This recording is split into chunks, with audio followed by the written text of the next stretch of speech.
The rain in Chicago doesn't fall, it attacks. It comes sideways, hammering windows, flooding gutters, turning every alley into a river. And on the worst night of that October, on the third floor of a crumbling apartment block in Pilsen, a young woman named Alina Reyes sat on the cold linoleum floor of her kitchen. Counting the same $27 for the fifth time? 20-7? Still 20-7? No miracle ever came for Alina Reyes. She'd stopped believing in miracles when she was 9 years old. The night her mother never came home from the night shift at the packaging plant, hit by a drunk driver on the expressway, dead before the ambulance arrived. Alina had been waiting by the window with her little brother, Mateo, watching the headlights of every car that wasn't their mother's. Now she was 26. Mateo was in college on a full scholarship, the one good thing she'd managed to build with her bare hands. And she was here. On the floor, $27. An eviction notice taped to the apartment door like a yellow scar. 5 days. 5 days to come up with $850 in rent, plus $220 in late fees. Outside, thunder detonated so hard, the windows flexed in their frames. Alina folded the bills, stuffed them into the pocket of her hoodie, and stared into the open refrigerator. A third of a block of cheese, half a bag of rice. One apple starting to wrinkle at the bottom. Her stomach growled. She'd been ignoring it for 2 days now. Just water, just willpower. Just the stubborn refusal to let hunger be the thing that broke her. The lights flickered. She held her breath. The electric company had been leaving automated messages for 3 weeks. She couldn't afford for the power to go out. Not tonight. Not at any night, her phone buzzed. A reminder from Lakeview Care Center, the nursing facility where her abuela Rosa lived. Minimum monthly contribution due, $450. And stacked behind that, a medical bill from Rosa's last hospitalization. $11,200. A number so large it had stopped feeling real. It existed somewhere beyond panic, in the territory of complete numbness. 2 months ago, Lena had been a registered nurse at Northwestern Memorial Hospital. 12-hour shifts, double shifts when needed. Never a complaint, never a reprimand. She'd built for years of a spotless record, and then budget restructuring, they called it. Last hired, first let go. 81 applications since then. 81. Not one callback. Not one interview. Not one human being on the other end of those submissions who looked at her, resume and thought, yes, her. The system had a way of making you invisible, she'd decided. If you didn't know the right people, if you hadn't grown up in the right zip code, if your last name didn't open doors, you could be excellent and still be nothing. Abuela. Rosa had raised her after her mother died. A small, fierce woman from Oaxaca who'd worked 2 jobs without complaint, mornings at a laundry service. Evenings, cleaning medical offices so Alina could eat, have books, have a coat that fit, have the kind of childhood where she could still dream. Rosa had never once told her life was fair. She'd said, work twice as hard and trust God to do the rest. Now Rosa was 81 years old, her body worn out, her lungs weak, dependent on medication that cost $380 a month. Alina had sold everything she owned of any value. Her laptop, her good winter coat, the small gold earrings her mother had worn in her only surviving photograph. Every sacrifice had bought maybe 2 more weeks. The apartment was freezing. Alina had pulled on 2 hoodies and was wrapped in the single thin blanket she hadn't sold. The radiator had gone cold 6 days ago. She'd considered going to the church around the corner. They had a food pantry. She knew, but every time she stood up to go, something stopped her. Pride. Stupid. Irrational pride that kept her sitting in the cold, convincing herself tomorrow would be different. Then someone knocked on the door. Alina didn't move at first. It was past 11 o'clock. Nobody knocked on her door at 11 o'clock. This was Pilsen, not the gentrified coffee shop part, but the older blocks. The ones where you double-locked your door and didn't answer windows after dark. She got up slowly, pressed her eye to the peephole. A man stood in the hallway. Tall, 6'2", maybe more. Dark coat, soaked completely through. Black hair plastered to his forehead. A jaw like carved stone and eyes, even through the distorted fisheye lens of the peephole. She could see the eyes, sharp, controlled. The eyes of someone who had never once in his life been truly afraid until tonight. Because in his arms was a child, a small boy, maybe 5 or 6 years old. The boy's face was flushed the deep red of a fever that had gone on too long. His lips were cracked. His breath came in quick, shallow pulls. One small hand dangled loosely. On the man's sleeve, dark. Nearly invisible against the black coat was a smear of blood. Every sensible instinct Alina Reyes possessed screamed, "Do not open that door. Midnight. Stranger. Blood. Danger. Do not open that door." But she was a nurse, and that child needed help. Her hand was on the deadbolt before the argument in her head could finish. She opened the door, and her life changed entirely. The man looked at her like he couldn't quite believe anyone had answered. "Please." His voice came out raw. "Stripped of whatever armor he normally wore, he's been running a fever for almost 3 hours. My car was ambushed 6 blocks from here. My driver's hurt. My phone is smashed. I saw your light." Alina didn't ask anything. She stepped aside. "Come in, hurry." He filled the doorway when he entered, rain pouring off him, pooling on her floor. The apartment felt smaller instantly, not just because of his size, but because of the weight he carried with him, the invisible density of a man who was used to being the most dangerous person in any room and was currently terrified of losing his son. "Put him on the couch," Alina said, pointing. She was already in the bathroom, grabbing her last clean towel and filling the basin with cool water, her nurse's brain clicking on like a switch, assessing, calculating, triaging. When she came back, the man had laid the boy down on the fraying sofa with the gentleness of someone who understood exactly how fragile the thing in his hands was. Alina dropped to her knees beside the child and placed her palm against his forehead. Hot, 40 degrees at least, maybe higher. The flush, the dry, cracked lips, the cold extremities, despite the burning core. For years in the pediatric unit at Northwestern had carved this pattern into her reflexes. She knew what she was looking at. "How long exactly?" she asked.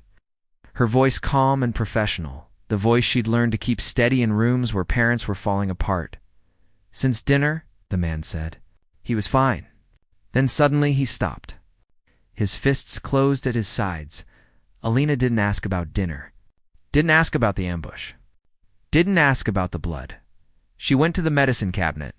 1 bottle of children's fever reducer. She'd bought it 2 months ago, before everything fell apart, telling herself she'd keep it for emergencies, for the neighborhood kids who sometimes knocked. She'd never used it. Now here it was. She came back, sat on the floor beside the boy, and gently lifted his head. "Sweetheart, can you hear me? I need you to take this medicine. It's going to make you feel much better." The boy's eyes opened, dark brown, glassy with fever. His gaze drifted around the room, confused, then landed on Alina with the pure, animal instinct of a sick child searching for safety. "Mama," he whispered. The word landed somewhere soft in Alina's chest. She looked up at the man. His jaw had gone rigid.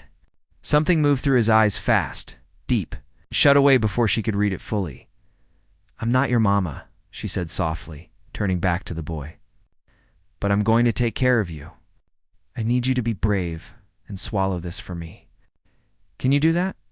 The boy nodded barely, and Alina fed him the medicine 1 careful spoonful at a time. The way she'd done hundreds of times in the pediatric ward, she changed the cool cloth on his forehead. She wiped down his neck, his wrists, the backs of his knees. She talked to him in the low, steady voice that said, "You're safe. Nothing bad is going to happen while I'm here." The man stood by the window and watched her. "You're a nurse." It wasn't a question. Yes, or I was. Alina didn't look up. "Budget cuts. 2 months ago." She said it plainly. "It's the way you say a fact you've made peace with." He was quiet. 30 minutes passed. 45. Alina kept checking the temperature, freshing the cloth, monitoring his breathing. The man didn't sit down. Didn't move from the window. His eyes moved between his son and Alina with the focus of someone cataloging everything. Finally, the fever began to come down. The boy's color softened. His breathing deepened. Alina exhaled slowly. The worst is past. But he needs to be watched for a few more hours. The boy shifted. His eyes opened, clearer now, less glassy. He looked around the strange, dim apartment and then found Alina again. "Who are you?" he asked. "I'm Alina. I'm taking care of you." His hand reached out and wrapped around her fingers. Small and warm, trusting the way only children can trust completely, without calculation.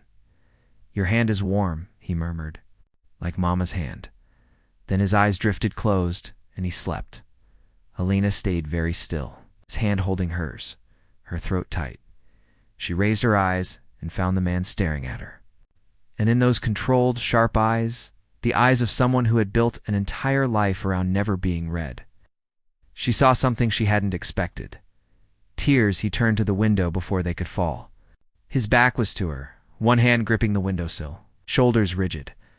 Alina quietly eased her hand free from the sleeping boy. She stood, her knees stiff from kneeling. "He needs something to eat when he wakes up," she said softly. "And so do you. You've been out in that for hours. You're going to get sick." The man turned back. He looked at himself as if just now remembering he was soaking wet. "I have a towel," Alina said. "I don't have any men's clothes, but at least you can dry off." He accepted it. A short nod. "Thank you." Alina went to the kitchen. She stood in front of the open cabinet and took inventory. A third block of cheese. Half a bag of rice.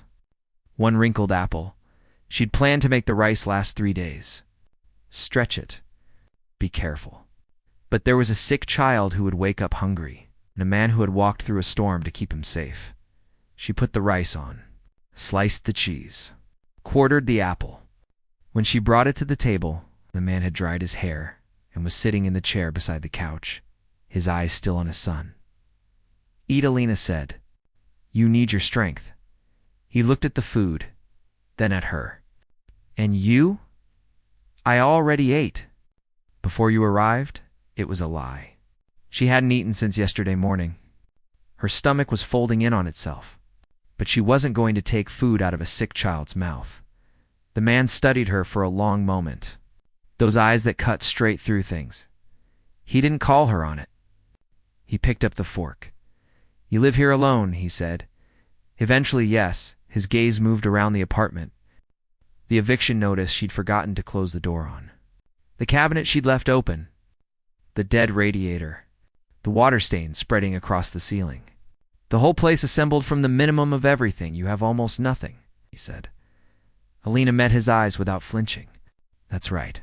What I have you can use." Something changed in his expression. Not softness exactly, but the thing that comes before softness in someone was learned never to be soft. Recognition. Respect. "Why?" he asked. "You don't know me? You saw blood on my coat? Why did you open the door?" Alina looked at the boy sleeping on her couch, his small chest rising and falling steadily because he needed help.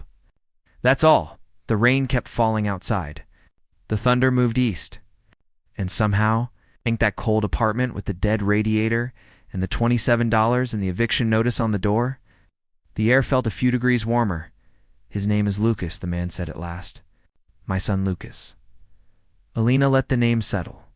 "It suits him. I'm Dante. Dante Villanueva. Alina Reyes." He nodded. Then he asked what had happened carefully, without pressure, the way someone asks when they actually want to know. So Alina told him. The hospital. The budget cuts. 81 applications. Her grandmother Rosa, who'd raised her after her mother died, who'd worked until her body gave out to make sure Alina had a future. The nursing home bills, the medication, the $27. She didn't know why she was telling him. Maybe because it was almost midnight and the storm had stripped away the usual pretenses. Maybe because she'd been carrying it alone so long that saying it out loud to a stranger felt like putting down a stone. Dante listened without speaking. When she finished, he was quiet for a long time. "And you?" she asked. He looked at her. I'm in business. That was all. Alina didn't ask more. She already understood that some doors weren't meant to be opened. She noticed the way the streetlight caught the line of his jaw, hard and deliberate. The way he sat, never fully at rest, one part of him always tracking the room. The blood on his sleeve that had come from somewhere she wasn't going to ask about. No. Ordinary businessman had enemies who ambushed cars in the rain. Lucas stirred on the couch, murmuring in his sleep. Dante was on his feet immediately, beside his son, smoothing the boy's hair with a hand that had surely done things Alina didn't want to know about. Papa's here. Papa's right here. Watching that, Alina understood something. Whatever this man was, whatever world he occupied, there was this. This was real. A father who had walked 6 blocks in the rain, soaked through blood on his coat, carrying his son, knocking on a stranger's door because he had no other choice, and sometimes that was enough to know. The first gray light of dawn was seeping through the curtain when Alina surfaced from the shallow sleep she'd taken in the chair. Her neck ached. Her back protested. She'd been checking Lucas every 30 minutes through the night. Temperature, breathing, color. Now she reached out and touched his forehead. Cool. Completely cool. The relief moved through her like warm water. Lucas stirred. Brown eyes opening, and this time they were clear. Focused, he looked around the strange room with the curiosity of a child who has woken up somewhere new and finds it interesting rather than frightening. He looked at his father, slumped in the corner chair with his eyes closed. Though Alina had noticed he'd never truly slept. Papa, Lucas called. Dante's eyes opened instantly. He crossed the room, dropped to one knee, pressed his hand to his son's forehead. When he registered the coolness, the absence of fever, something happened to his face that Alina had never seen. Not relief exactly. More like the moment a person realizes they were allowed to keep the thing they love most. He pulled Lucas into his arms and held him. You're okay, he said. Low, rough. You're okay. Alina got up and went quietly to the kitchen to give them space. She ran cold water over her face, looked in the mirror. The circles under her eyes, the hollowness in her cheeks she'd gotten used to not seeing. About an hour later, she heard the sound outside. Low, heavy, unmistakably armored. She looked through the window. The black SUV had stopped in front of the building.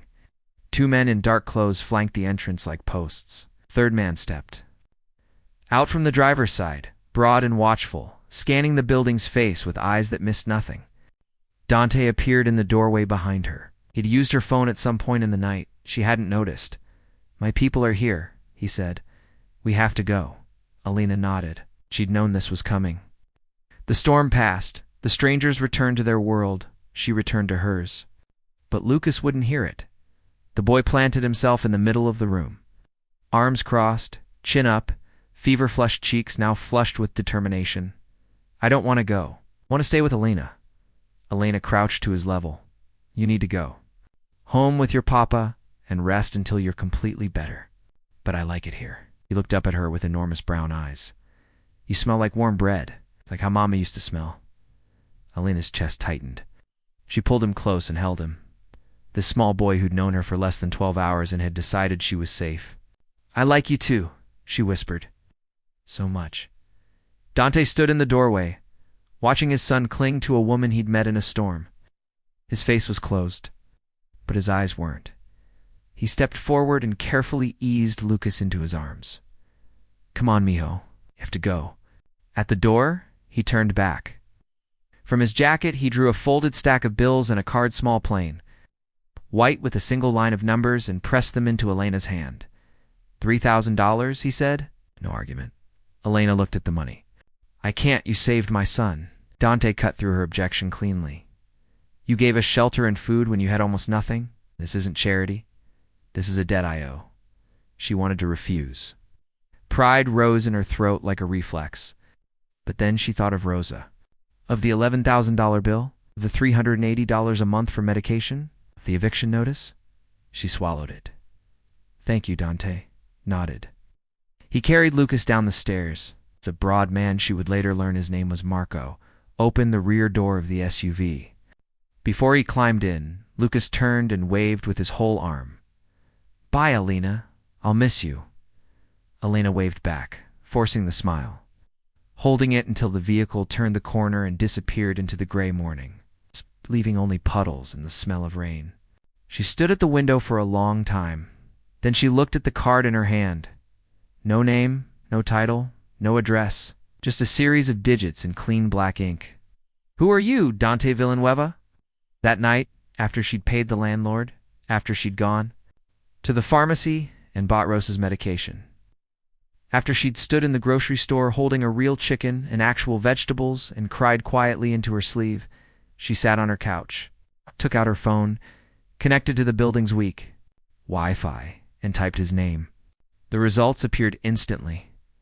Dante Villanueva, the Shadow, head of the Villanueva cartel, one of the most powerful criminal organizations in the Midwest, suspected in 17 murders, never convicted, never even indicted, because no one who had ever agreed to testify against him lived long enough to take the stand. There was a photo, grainy, long distance, outside a courthouse. His face in profile, jaw set, eyes forward, the same controlled stillness she'd seen in her apartment. An article about the assassination of his wife, Camila Villanueva, 20 months earlier, shot in the parking lot of Lucas's school. Their son had been in the car. Alina set her phone down. Her hands were shaking. She had opened her door to the most dangerous man in Chicago. She had fed him, her last food, and now she had his phone number. A week passed. Then another. The $3,000 bought her time, but not security. After the rent, Rosa's medication, groceries, and the electric bill, she had less than $400 left, and still no job. Applications 68 through 89 went out and received the same silence. She wore through the heels of her only shoes, walking from hospital to clinic to care facility to urgent care center on a Thursday afternoon, walking home in the rain again because of course. In Chicago, there was always rain. Her phone rang. Unknown number. She almost didn't pick up Miss Reyes, a voice she recognized. Deep, even, Marco. Yes, Mr. Villanueva would like to meet with you. There's an employment opportunity he thinks you should hear. Alina stood on the wet sidewalk. Rain tapping the hood of her coat. She knew she should say no. She knew exactly what kind of man Dante Villanueva was now. She had read every article. She had lain awake 3 nights in a row, turning the information over and over, trying to find an angle that made it less frightening.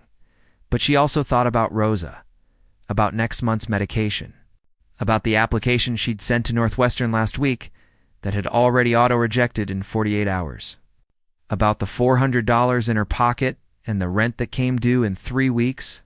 Where? She heard herself say, "A car will come in an hour." The restaurant was on the North Side Italian, quietly expensive oak sign with gold letters, empty on a Friday evening as if it had been rented out entirely. No customers. White tablecloths. Candles burning. Paintings on the walls that probably cost more than her grandmother's medical bills. Dante sat at a table, by a window overlooking a small private garden. He was nothing like the man from the storm. The wet coat and the raw desperation were gone. In their place, a charcoal suit, crisp and immaculate, the kind of suit that communicated power without effort.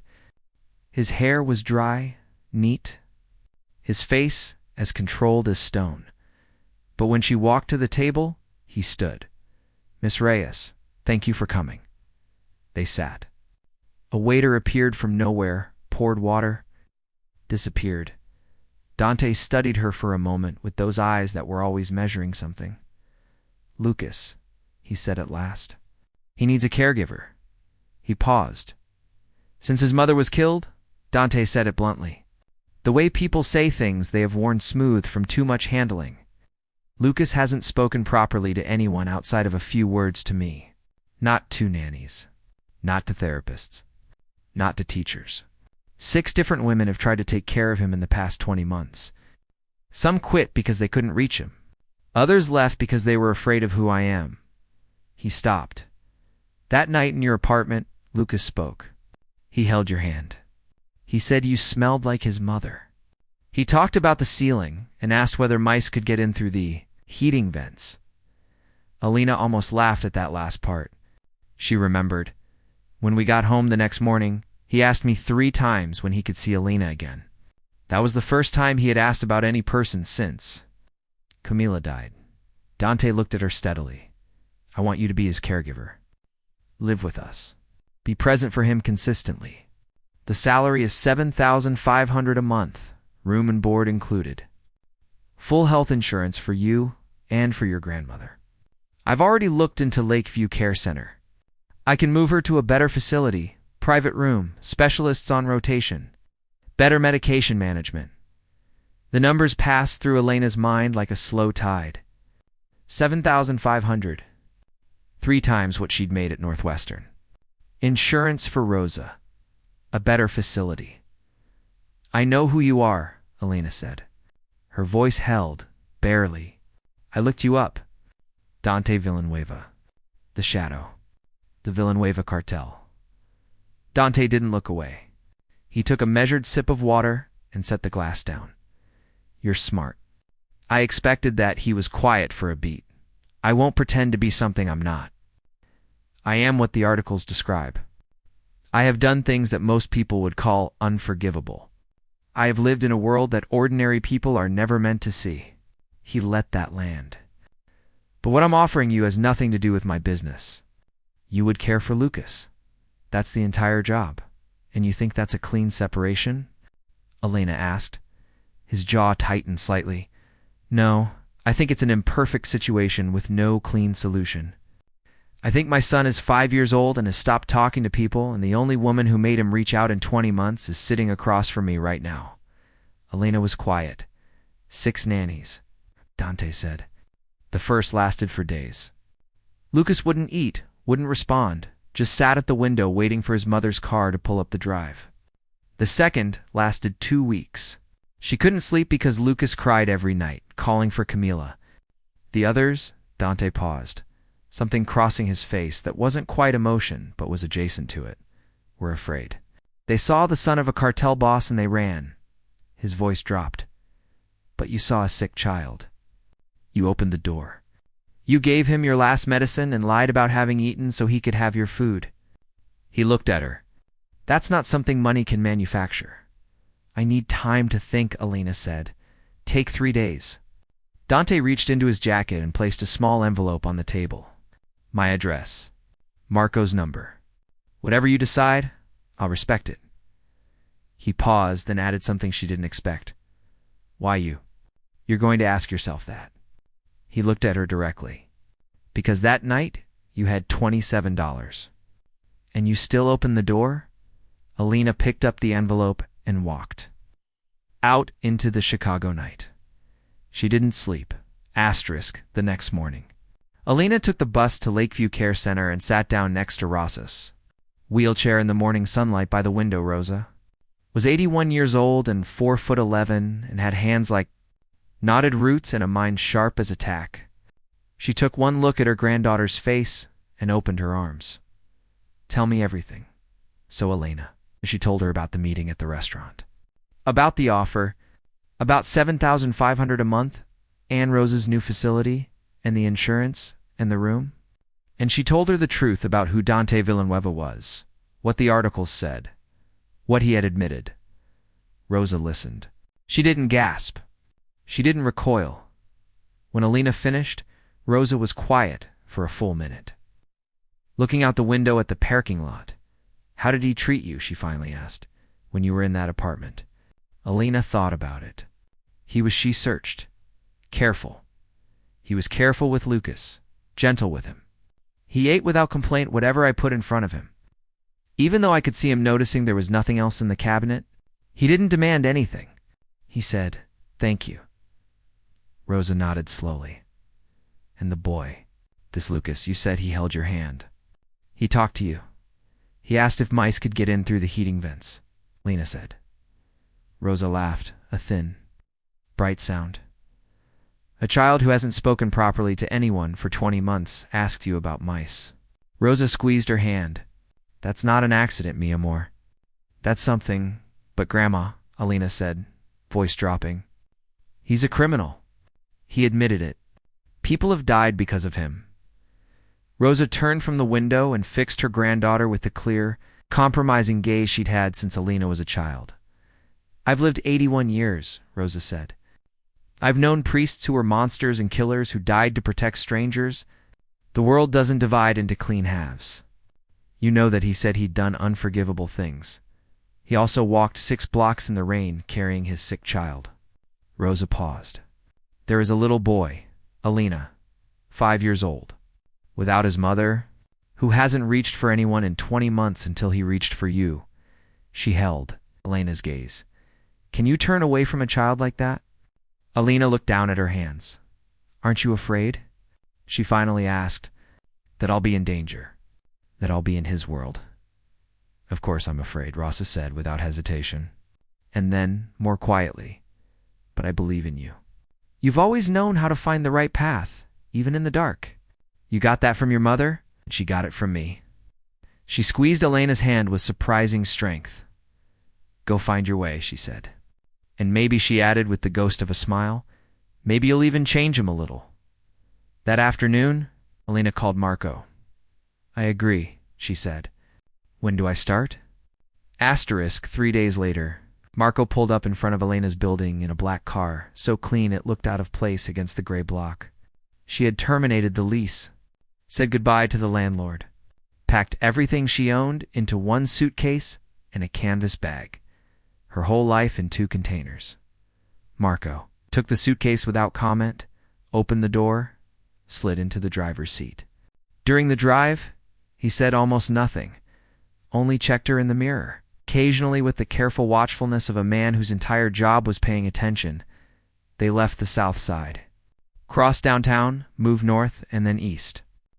Out along the lake, toward a different Illinois broad roads. Old trees, iron gates, half hidden by hedges.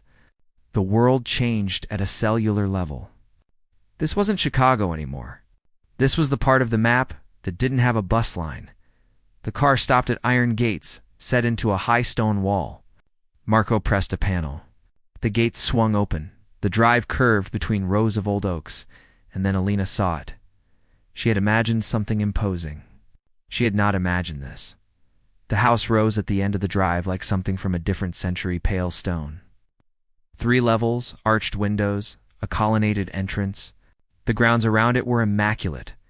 Broad lawns, a fountain, roses pruned to architectural precision. Beautiful in the way a well-maintained weapon is beautiful. Men in dark clothing stood at measured intervals throughout the property. Cameras, perimeter fencing she could see the top of from the car. This wasn't a home. It was a position. A tactical choice made of stone and wealth. Inside, marble floors. Chandelier like frozen water. Twin staircases curving up to the 2nd floor. Everything expensive, everything correct, everything cold.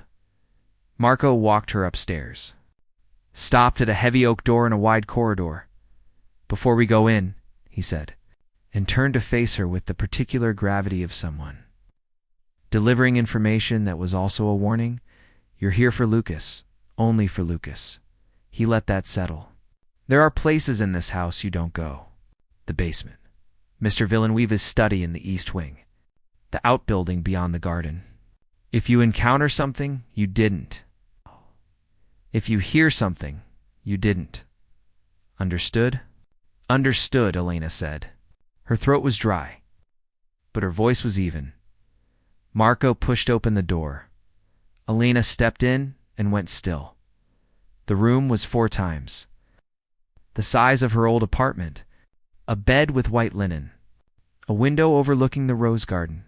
A private bathroom with a stone floor and fixtures that gleamed. A reading chair, a wardrobe, a writing desk. This was her room. This was the room of a woman who had counted $27 on a kitchen floor. 2 months ago, she was still standing in the center of it, processing when she heard running footsteps in the corridor. The door flew open. Lucas hit her at full speed. Both arms wrapped around her waist, face pressed into her sweater. She could feel him shaking slightly with excitement, not fever. "This time, Daddy said you'd stay. Are you staying? Are you staying forever?" Alina dropped to her knees so she was eye level with him, looked into those bright brown eyes. clear and warm and wholly alive. "I'm staying," she said. "I promise." And she meant it more than she'd meant anything in a long time. Asterisk. The weeks that followed were like learning a new language, one that had the same alphabet as ordinary life but different syntax. Different stakes. Alina and Lucas were almost inseparable from the first morning. They ate breakfast in the tall windowed dining room while the day opened around them.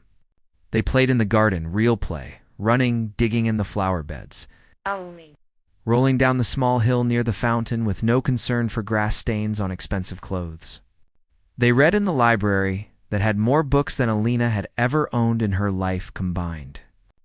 Lucas was working through a series about animals, every factual detail absorbed and filed and produced at unexpected moments, often mid-meal. "Did you know a group of flamingos is called a flamboyance?" he told her one morning, completely seriously, with a spoonful of cereal halfway to his mouth. "I did not know that," Alina said. "That's the best thing I've heard today," he beamed. Dante was usually absent, out early. Back late, the house organized around his schedule like a system with a moving center. But Alina noticed after the first week that he would sometimes stop in the hallway outside the playroom, not entering. Just standing in the doorway, watching his son at the table, drawing or putting together puzzles, talking steadily at Alina about flamingos or the trajectory of a theoretical asteroid, or what mice ate if there were no crumbs available. Dante never interrupted these moments. He only stood and watched. And in his face, the face that was usually so perfectly controlled, Alina began to see something underneath the surface. Not warmth exactly. Something older than warmth. Something trying to be warmth again. On the 10th night, she woke to screaming. She was out of bed and in the corridor before she was fully conscious. And then, through Lucas's door, he was sitting upright, hands pressed to his head, crying with the kind of deep, racking sobs that come from somewhere below language. Lucas. She was beside him instantly, gathering him up. "I'm here. I'm right here. You're safe." He shook for a long time and she held him, rubbing his back, saying nothing useful, just being present, a warm, steady presence in the dark. "I dreamed about Mama," he finally said when the sobs had thinned to hiccups. "I know. Sweetheart, she was taking me to school." He kept his eyes squeezed shut as he spoke. "A car came and there were loud noises, and Mama fell. There was blood. She told me to hide under the seat, and I did, but I was so scared." His breath hitched. "I don't want Papa to get shot like Mama, and I don't want you to leave, Alina. I don't want to lose you." Alina felt the tears on her own face without deciding to cry. "I'm not going anywhere," she said. "I'm right here and I'm not leaving. I promise." She stayed with him until he slept again, sitting on the edge of his bed in the dark. When she finally went back to her room, she sat on the bed and thought about what it meant to make a promise in a house like this, in a world like this. And she thought about Camila Villanueva, who had made the same promise to her son in every language available to her. And then the world had broken it for her. But the promise had been made. Alina didn't know how to unmake it. Over the following days, Lucas began to talk about his mother more freely. The way Camila used to make hot chocolate with cinnamon when it was cold, the purple dress she wore to Lucas's 4th birthday, the songs she sang in the car, always slightly off-key, always without caring. Alina listened to all of it. She didn't redirect. She didn't offer comparisons or silver linings. She only received it, and in receiving it helped Lucas understand that the love he'd felt wasn't something he had to protect by keeping it. Locked away, it was something he could carry with him. Something that was allowed to exist. One afternoon, Lucas was drawing at the low table in the playroom. He worked with tremendous concentration, tongue slightly between his teeth. When he held it up, Elena's throat closed. 3 figures. A tall man with dark hair. A small boy. A woman with brown hair and a red sweater. "This is our family," Lucas announced. "Papa, me and you." He pointed to each figure in turn. "But what about your mama?" Alina asked gently. "Mama's in the sky," Lucas said, with the matter-of-fact acceptance that children sometimes have when they've processed something that would floor an adult. "She can't come home anymore." but she watches from there. He pointed at the ceiling, which he apparently had decided was the beginning of the sky. So, now I have you instead. Alina held him and didn't try to stop crying. What neither of them knew was that Dante had been standing in the doorway again, watching his son point at the three figures and name them as his family, watching the woman his son had chosen become part of the story he told about his own life, and in the study later that night, alone with a glass of whiskey he didn't drink. Dante Villanueva sat looking at nothing for a very long time. Asterisk. It was past midnight when Alina went downstairs for water. She moved quietly through the dark hall, not wanting to wake anyone. But as she passed the east wing, she heard voices through a door left slightly ajar. Dante's voice, but altered, not the even measured tone she knew. Something beneath it. Something cold, the way deep water is cold. I gave you one chance to explain how Rivera's men knew our route. Just one another voice, pleading, you tipped them off, Dante said. The night my son was ambushed. Lucas was in that car. Please, Mr. Villanueva, I have a family. I have, so does Lucas, Dante said. He had a mother, too. Alina backed away from the door. Her heart was slamming.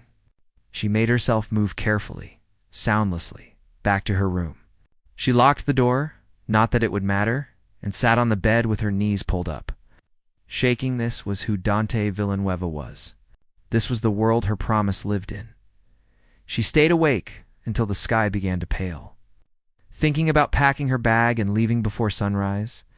Thinking about the bus back to the south side, about finding somewhere temporary, about explaining to Rosa that she couldn't do this. But then she heard footsteps in the corridor. Slow, heavy, Dante's.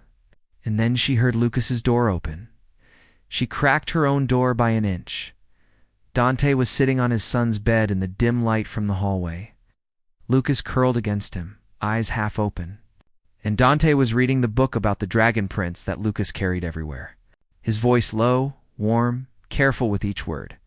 Nothing like the voice from an hour ago. Nothing like the voice that had said so does Lucas in that way that left no space afterward. Papa, Lucas murmured. You won't go away like Mama, right?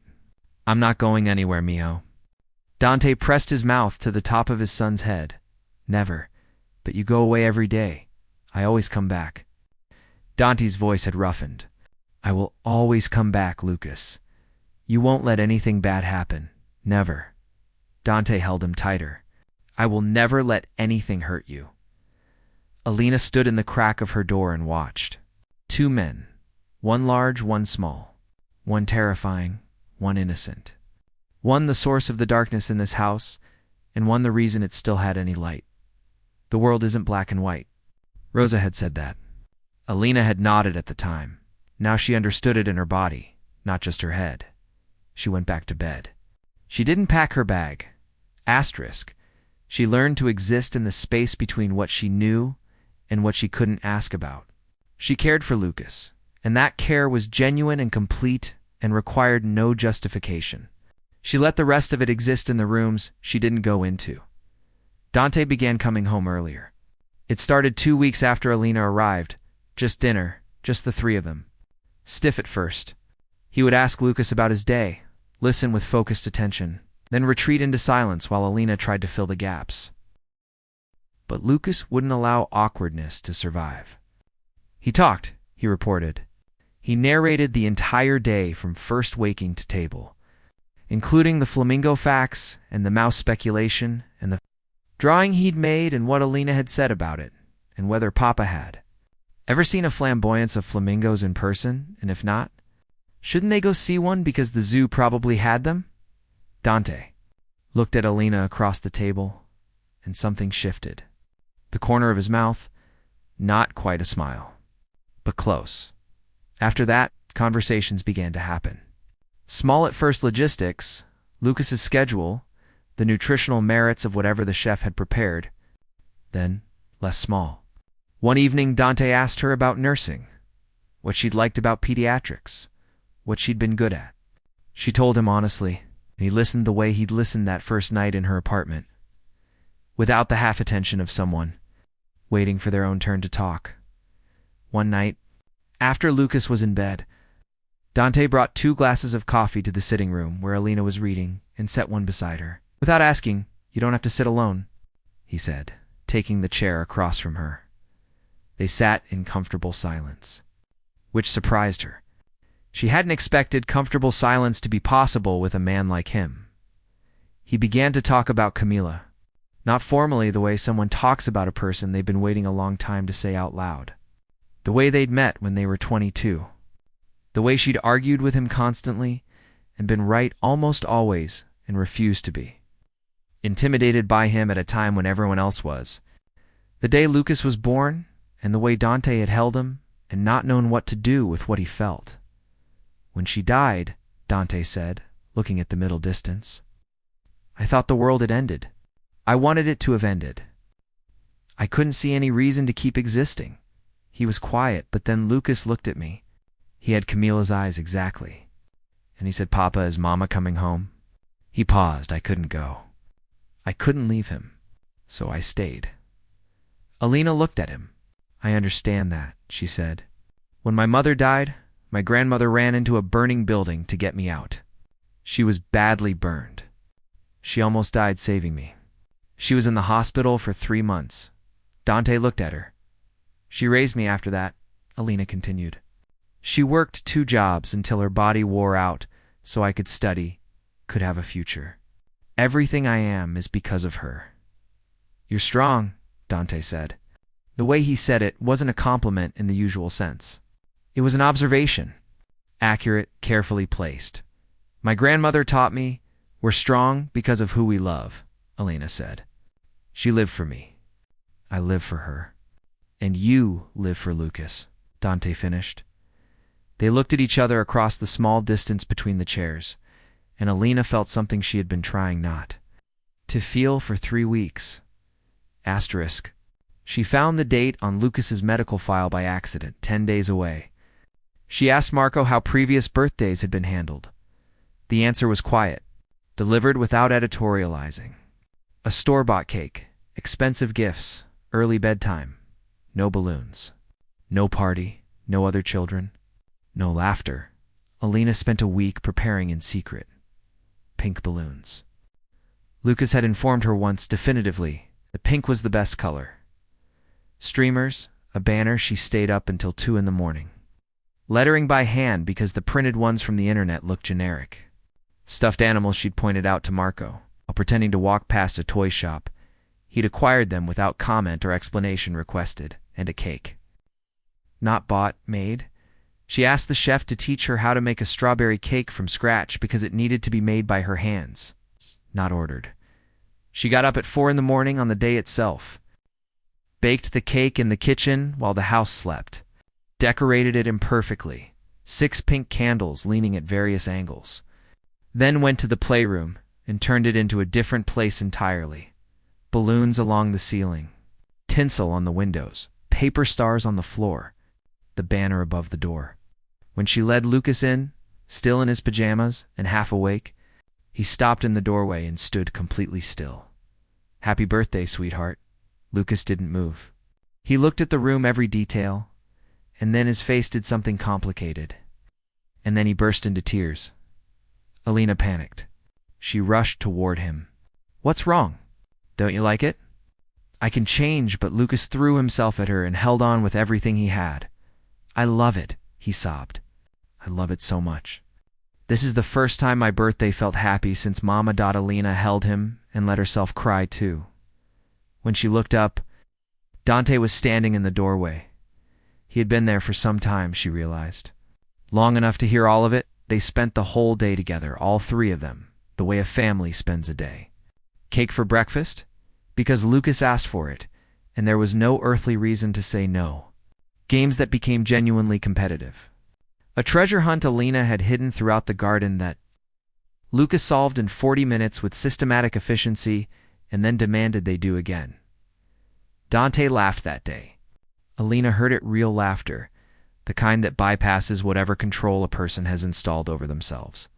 He looked younger when he laughed. Less like a siege tower, more like a person. After Lucas fell asleep, draped across his father's lap, Dante carried him to bed and tucked him in. He came back and found Alina on the balcony, looking out at the garden in the dark. He stood beside her. After a long quiet, he said, "Thank you." "You gave him something I couldn't? I only threw a birthday party." "No," Dante said. "You gave him the feeling of being celebrated, of mattering." He paused. "I know how to protect him. I don't know how to do this." He reached out and took her hand. His fingers closed around hers, warm and deliberate. "Grace," he said quietly, and then stopped himself. "Alina," she looked at him. He turned toward her. His free hand rose to her cheek, and she let it rest there, her heart hammering in a way that had nothing to do with fear. He tilted toward her. The phone rang. He stopped. A fraction of an inch away, the phone rang again. Marco's voice, when he answered, urgent, terse. Something requiring him now. Dante pulled back. His face reassembled itself. But when he looked at her before walking away, nothing in his eyes had changed. "I'm sorry," he said. He disappeared into the dark. Alina stood at the railing with her hand still warm where he'd held it. Her heart still loud, the ghost of almost still on her lips. She was falling in love with a cartel boss, and that was the most terrifying thing that had ever happened to her, including the eviction notice and the $27. Asterisk 3 weeks later. Someone noticed Alina would learn later that his name was Marcos Reyna, or the man who ran the operation that had ordered Camila's assassination 20 months earlier. He had an informant somewhere in the household. He had been watching, and he had understood, with the predator's instinct for weakness, what Alina meant to Dante Villanueva, not just a nanny, not just staff, a vulnerability. On an ordinary Tuesday afternoon, Lucas asked for ice cream. He asked specifically for the shop 15 minutes from the estate. He'd been once and described the salted caramel in terms usually reserved for religious experiences. Alina checked with Marco, 2 guards in a separate vehicle. No problem. She didn't think much of it. She had grown used to the security. The guards were just furniture by now. They were 6 minutes from the shop when a black van cut across the road in front of them. The driver braked hard. Alina lurched forward, one hand shooting out to the seat in front of her. In the back seat, Lucas made a sound she hadn't heard from him before. A sharp, airless intake of breath. Like someone who recognized what this was. Like someone who had been in this situation before. The doors of the van opened. 3 men in dark clothes, faces covered. Alina's driver was dragged out before she could process what was happening. She heard the sounds of a struggle. A man appeared at the rear door of the SUV. He yanked it open. He looked at Alina and then at Lucas. "Give me the boy." Alina moved without thinking. She pulled Lucas behind her, positioned herself between him and the door, and held on. "No," she said it flat. No room in it for negotiation. The man grabbed her arm, yanked hard enough to send pain spiking up to her shoulder. She bit his wrist. Bit until she felt something give. He swore in Spanish and recoiled. A gun came up. Level with her head, everything went very still in Alina's mind. Then there was a shot from behind. Not from the man with the gun, and then more shots, and shouting, and Marco appearing from somewhere with a weapon and a face like death. The man in front of her went down, clutching his shoulder. The van's engine roared. Tires running. Then silence, Alina realized. She was still holding Lucas, both arms around him. Her body curved over his, which was useless against a gun but was everything she had. Lucas wasn't crying. He was completely silent. "Alina," he said into her chest. His voice was hollow and very young. "I know," she said. "I've got you. I've got you." She held him the entire drive back. Asterisk. Dante was standing on the front steps when they pulled in. He walked to the car before it fully stopped. He opened the door and looked at his son, looked at him the way you look at something that almost stopped existing, and gathered him up. Lucas held on with both arms around his neck and didn't speak. After the housekeeper took Lucas upstairs, Dante turned to Alina. "Are you hurt?" "I'm fine." His eyes went over her. The grip mark already darkening on her arm. The hair partly torn free, a scratch on her forearm from the car frame. "Someone touched you," he said. "One of them grabbed me." His voice had gone very flat and very exact. I didn't let go of Lucas. Something moved through Dante's face that was not calm. He walked inside. Elena followed, not sure why, some instinct to stay close to the center of the storm, in the sitting room. Marco gave his report. Reina's people. They followed from the gate. Lucas was the primary target, but Elena was also on the list: collateral, leverage, message. Dante stood with his back to them. Then he turned and drove his fist into the wall. The plaster split. His hand bled. He did not appear to notice.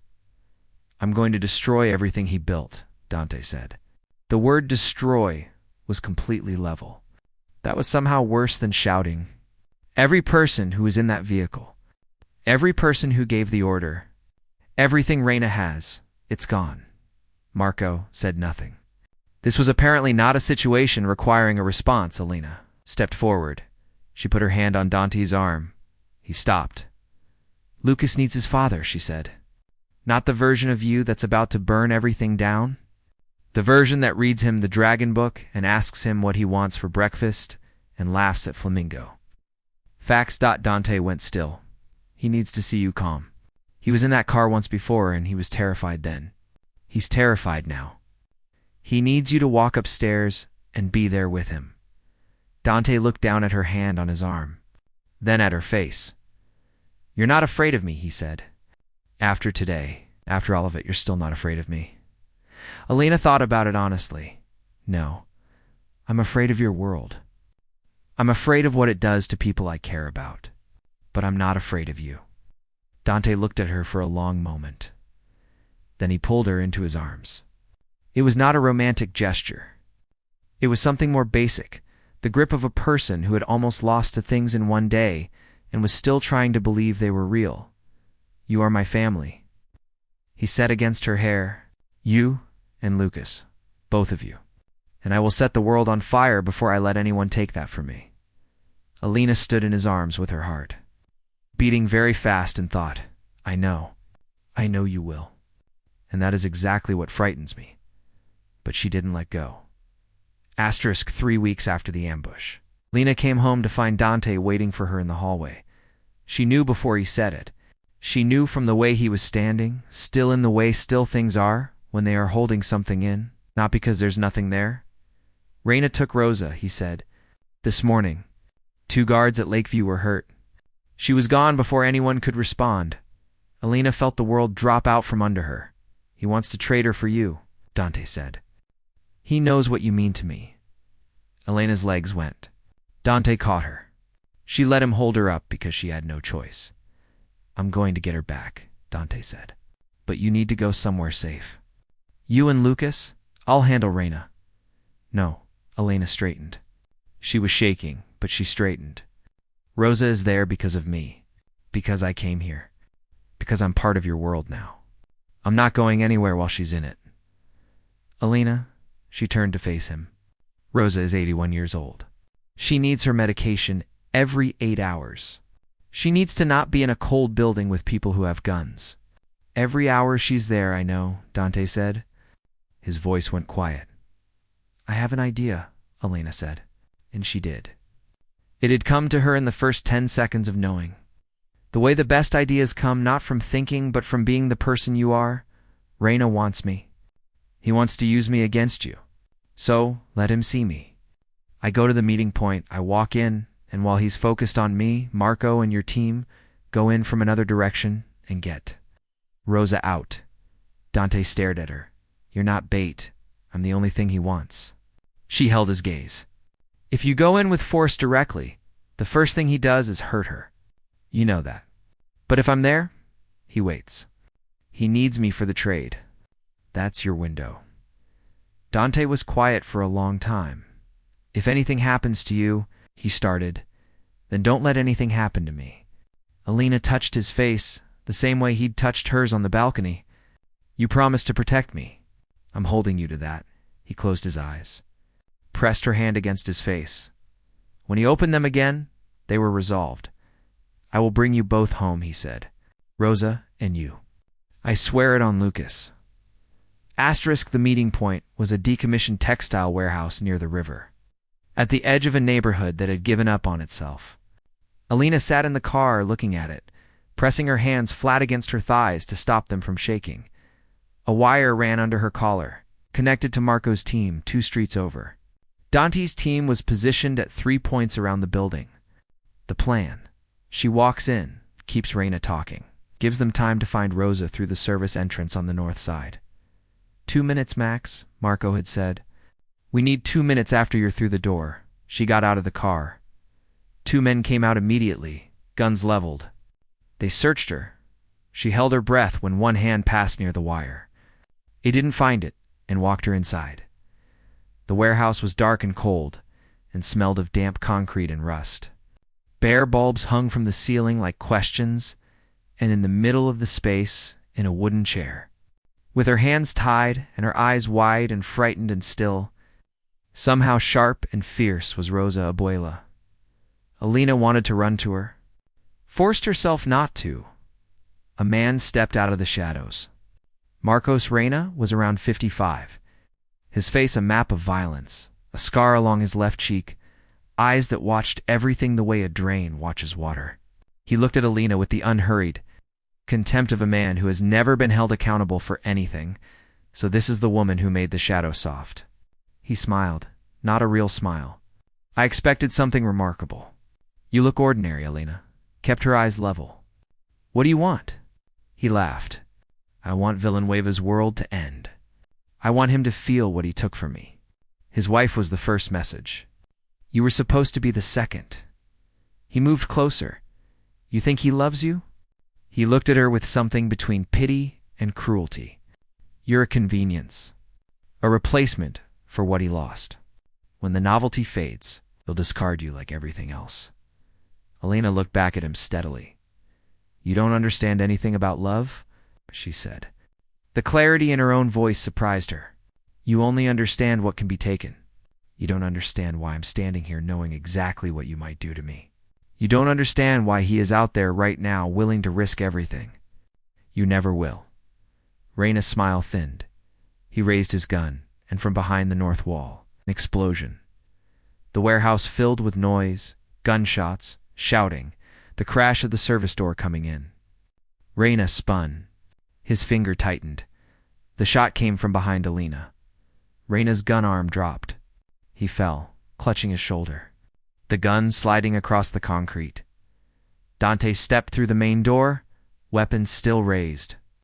Eyes moving from Reina to Alina and finding her standing, unhurt. Here, he crossed to her in 4 steps and pulled her in. One arm tight around her, his other hand pressed to the back of her head. Are you hurt? No.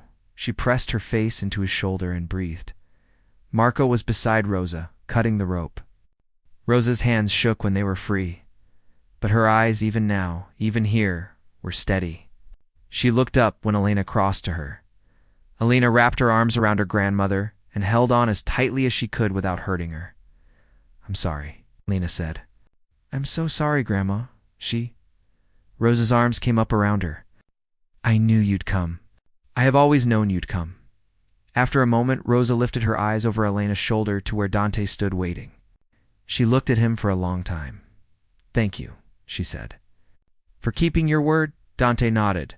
Rosa looked between them, granddaughter and cartel boss, improbable center of each other's lives, and smiled. The gentle, knowing smile of a woman who had lived 81 years and learned not to be surprised by the shapes that love took. I told you.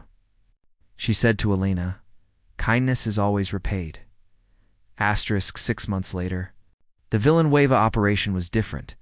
The illegal enterprises had been handed off, sold, dismantled, stepped away from. What remained was legitimate. Commercial real estate, a restaurant group, logistics companies that moved actual goods. Still wealthy, still powerful, but no longer the kind of power that required a body count. Reina was in federal custody. Testimony against him provided by 3 people who had spent years waiting for the moment when Dante Villanueva finally decided they were allowed to come forward. Rosa had been moved to a private medical facility north of the city. She had her own room, with a window that looked onto an herb garden. She was cooking again, demanding access to the kitchen twice a week to make tamales, which she brought in containers to share with the staff. She was, by all accounts, the most popular resident in the facility's history. Lucas had started school, a real school, with other children, a lunch table, a teacher named Ms. Okoro who sent home notes saying he was a joy and also that his flamingo knowledge was exceptional, and had she perhaps met a flamingo researcher. One afternoon in April, with cherry trees blooming pink and white along the path to a small lake, Dante stopped the car, wanting to show Lucas something special. Lucas climbed out, immediately suspicious. "You're being weird, Papa." "I'm not being weird." Dante got out and held his hand. "You're being extremely weird," Lucas said. "Alina, he's being weird." Alina noticed Dante was holding something behind his back, his face attempting to be ordinary. Lucas ran ahead toward the water, where the light hit the surface in pieces. Dante looked at Alina, then reached into his pocket and brought out a small velvet box. "Alina," he said, and stopped. He opened the box. A diamond ring, catching the afternoon light. "I've been trying to find the right words for 3 months," he said, looking almost uncertain. "I don't have them, so I'm going to tell you what's true." He held her gaze. "The night I knocked on your door, I had lost everything that mattered to me. My son was sick, I was running out of options, and I had blood on my coat. No reason to believe a stranger would open the door, but you did. With $27 to your name and 1 can of food, you gave us everything." He stepped closer. "You brought my son back. You brought me back. This house was dead before you walked into it. Now it's half gone. Now my son draws pictures of his family and puts you in them. Now he laughs every day. Now I know what it is to want to be better, to actually try." "Lucas." Elena heard herself call. "Come here." Lucas came running back from the lake. He looked at the box, then at his father, then at Elena, with enormous expectant eyes. "Do it right, Papa," he said firmly. Dante went down on one knee. "Elena," he said, "you made us a family when we had stopped believing in one. Will you make it official?" Elena looked at the man before her. The father who cried over his son's drawings, who read bedtime stories in a low, warm voice, who had walked into a burning world and tried to make it better because she had shown him it was possible. "I love you," she said. "All of you, everything you were, everything you're trying to be." She took the ring. "Yes," she said. 100 times yes. Lucas threw himself at both of them simultaneously, laughing. A family embrace. They were married in the garden the following month. Simple, private, with only those who mattered. Marco as best man. Lucas in a small dark suit, serious about carrying the rings. Rosa in the front row, tissues in hand before the ceremony even started. When Alina stood across from Dante and spoke her vows, she looked at him. "Almost a year ago, I was sitting on a kitchen floor counting $27, thinking that everything was over. Then someone knocked on my door. I opened it because a child needed help. I had no idea I was opening it to my whole life." She took his hands. "Thank you for knocking on my door in the storm. Thank you for being someone worth choosing. Thank you for building a new life alongside me." Dante kissed her. In the front row, Rosa pressed her handkerchief to her face. "Kindness is always repaid. I've always known it. This is a story about a door, about the moment you stand in front of it. Everything in your cautious mind tells you, don't open it. You have nothing to give. You don't know what's on the other side. It's late and you're scared. The rain is coming down hard, and there's blood you can't explain. And you open it anyway. Because something small and true in you recognizes a child needs help. That is the only fact that matters. This is a story about what kindness costs. Alina Reyes had $27. She gave her last medicine, her last food, her warmth, her door. And this is a story about what kindness returns. It's not always in the way you expect. Sometimes it comes back years later as a life you never dared to imagine. As a family assembled from broken pieces, as a little boy who asks about mice and flamingos, and draws your face next to his in the picture of his family. Sometimes the greatest things begin in the smallest moments. A door opened on a stormy night, a choice made not from calculation, but from the deep, stubborn instinct to help. The rest follows. If this story stayed with you, If something in it felt true, share it. Right. We need to be reminded that kindness is not naive and not weak, that it survives, that it changes things, that it is always eventually repaid. Thank you for listening. We'll see you in the next story.